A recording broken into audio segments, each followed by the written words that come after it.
name is Ryan. We're here with the great Marcel Yammouni. Come on. Just own it. Come on. Yes, we're here with Marcel Yammouni. Thank you so much for joining us. Thanks for having me.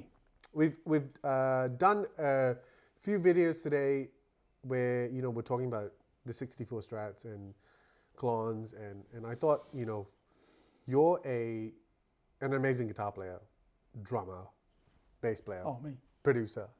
Right. So I thought we'll throw you in the deep end a little bit. Sure.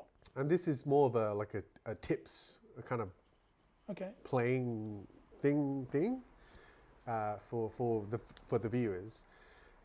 If you were presented with a song, right? I wanted to pick your brain into how you would sort of approach a song, how you would come up with parts as a guitar player, as a sideman, and as a producer in the studio, because they're both very different, or would you say it's the same thing? They are different, and they can be the same thing. Yeah. I think the difference being in the studio, it's under a microscope quite a bit. Yeah. So any little kind of noise, any of that stuff is not welcomed. Yeah. Whereas live, you've got an entire band behind you covering up those things, and it's more about the energy of the moment. Right. Whereas I find in the studio, the attitude I have towards it is it's getting put down for life. Yeah. So you better be happy with what you've done. And so pressure's on. The fear of the red button is something that kind of, so what I mean by that is that as soon as we hit record, the first thing that kind of happens with a lot of people, and me sometimes as well, is I go from to that, just slight bit of tension kind of creeps in because there's a little bit of fear that you're going to make a mistake, which once I actually worked out, man, I can just stop it and start it again. What's the big deal? Yeah. And there isn't. That's the thing. So sometimes I could be in the studio for quite some time trying to come up with a part. Yeah. So it's not, sometimes it happens straight away and it's great. But then sometimes I'll listen back to it and go, how does it relate to the rest of what's going on in the recording? Right. So it also depends on what I've been given to play off. Yeah, sure. So if if it's a busy band, a lot of the times it might just be a simple.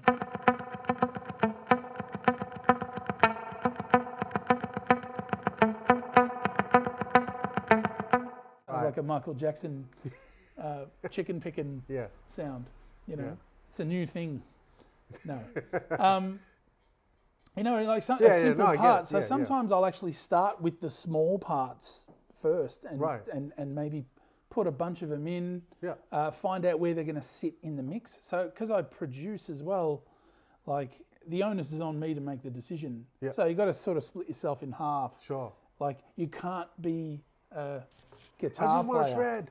Yeah, you can't just be a guitarist. You have to be a guitarist in a band. Or a guitarist playing stuff. There are times where you can let loose. And it's usually when I write my own music that I kind of go, I'm writing something specifically for something I'm working on. Yeah.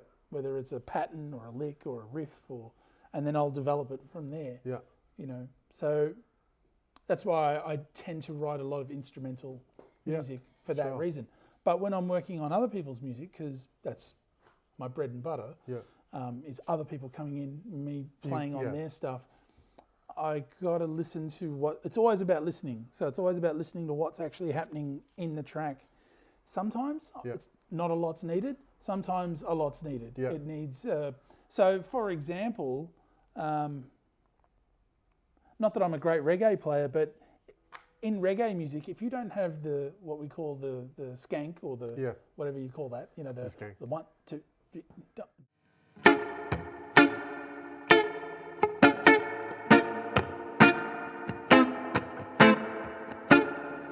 without that part,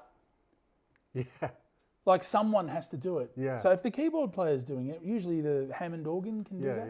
Jump. You know what I mean? So what was I saying? If we're in... Yeah, no.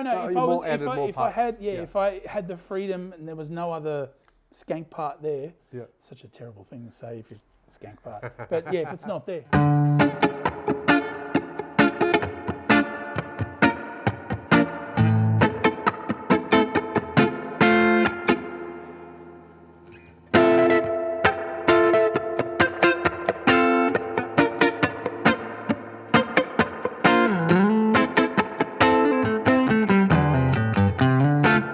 Actually put extra bits, but you also have to be careful as well. Is there a vocal? Right. Because if I start going,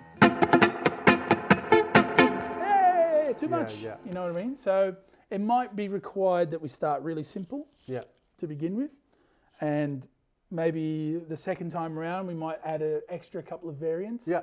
You know. Okay. Well, let's do this. Variants. Let's do. Sorry. Let's come up with a chord progression and then have you add layers. So come up with a chord progression and... Yeah, and then I'll play it. Yeah. So I'll play a chord progression and then you just come up with all right, layers. you keep going and then I'll find something to go on top of it. Yeah. Okay. Okay, so... Job's on. Let's record. So we'll cut this part and then we'll just do a loop. What do you want to do? Do you want to do... Whatever.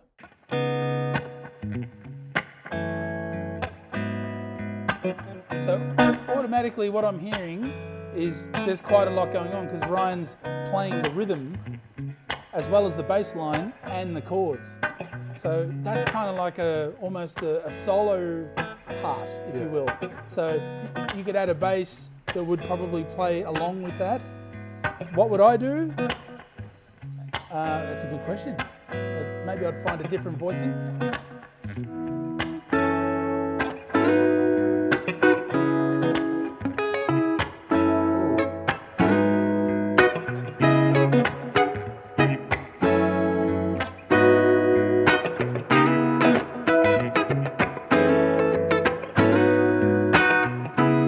I could add more subdivision. Yeah. So while you're do that, go again. So this is more rhythm.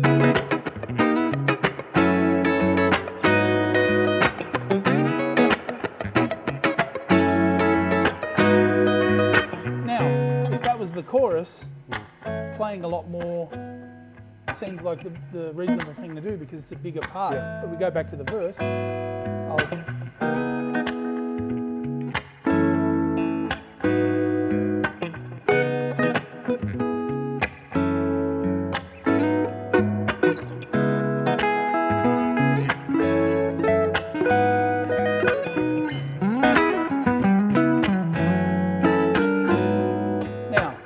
Studio, it might be something different. It might be, again, it's a reaction to whatever's being fed to me. So you know that the birth rate's about to go up. Very porn.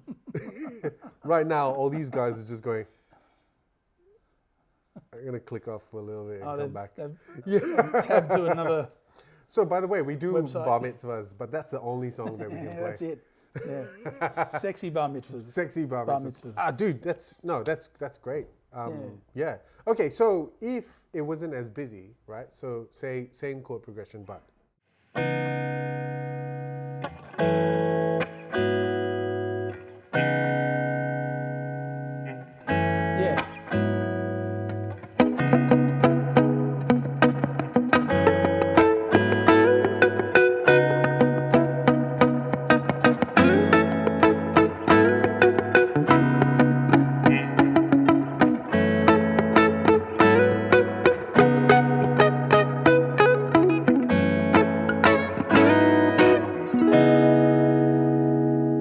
Damn, son.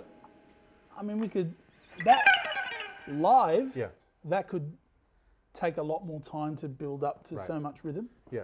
We could probably chill for a bit. If it's a jam, you know what I mean? You got to kind of start small, bring it up, bring it down, dynamically speaking. Yeah. Start kind of a bit quieter and then, depending on the mood of the band or the person that you're playing with, you could be, it could get quite intense. Yeah. It could get big. Oh, absolutely. Man, but that's... light and shade. Light usually. And shade. Right. Yeah. That's great. So you have a studio. Can you give us more information? Well, no, sorry. You have a studio. We'll leave a link where people can find you. You know, if you're a singer-songwriter or band looking for a producer, man, you can't. If I can't help you, I know people. No one can. Oh, I don't know about that. No, but hey, dude, thank you so much, man. Thank you so much for. No, it's awesome hearing his brother. Thank you so much, man. Thank you. Hey guys, thank you so much for watching this video.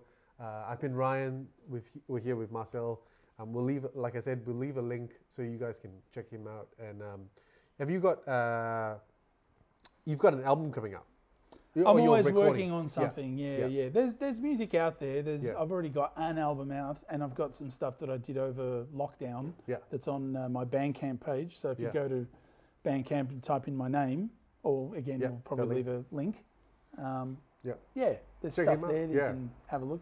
And I'm constantly working on more stuff. So I don't know if you. So we might leave this out. I don't know if you want to do this, but can you tell a few of the viewers some of the artists you've played with? Because I don't. For the people who don't know Marcel, he's easily, in my opinion, one of the best guitar players going around. Brutal. and you know, you I just feel sorry for all the other guitar players. Stop it.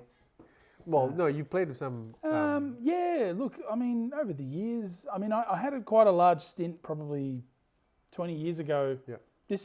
Around this time, 20 years ago, I was in Europe with Vanessa Amorosi, who's an incredible singer. I did a stint with her for about 7 years, and I've been kind of a sideband for a lot of people. Yeah. I was in a band called Electric Empire. I played bass in that band for a little while. That was good fun. And in recent years, Karise Eden was someone that I'd been working with, and she's just incredible. Yeah, you know, she's amazing. Another level once again. Yeah, she's so amazing. I've been doing all that stuff, but I kind of get around town, and I get around. It's cool. It's funny. I was on YouTube the other day, and I was looking up Greg Koch. Oh, and who do I see playing with Greg Koch? Yeah. This guy. Man, he's so good. Yeah, he's one of my insane. all-time favorites. And you do this solo. Oh my God. And I'm like, what? Oh. This is that guy. Well, on a bass or on a guitar? Yeah, on a bass. Right, okay. Well, there you go. Yeah, it's so good. Everyone loves a good bass solo, don't they? No, we do. No, it's okay. Yeah. Hey, slap the bass. Thanks again, my brother. Thanks for being here. Thanks for having me. It's so good to have you. And we'll see you soon. Bye. Hey guys, thanks so much for watching another video. I hope you liked it. If you did, please give it a thumbs up. If you haven't already subscribed, please hit the subscribe button and hit the bell so you get all the notifications. We'll see you soon. Bye.